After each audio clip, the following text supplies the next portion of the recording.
জবান সামনে রাসূল পাক হতো সামনে রাসূল পাক হতো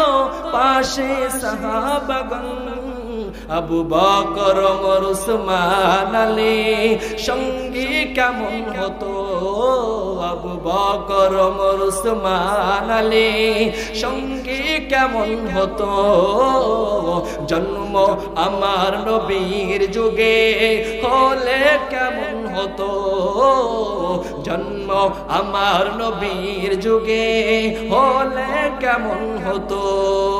কেমন ছিল ওই দৃশ্য মদিনার দেখছেন সব সাহাবী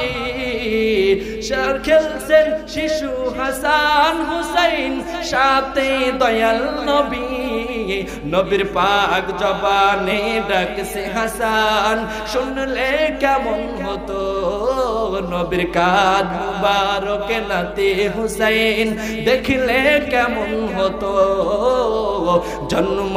আমার নবীর যুগে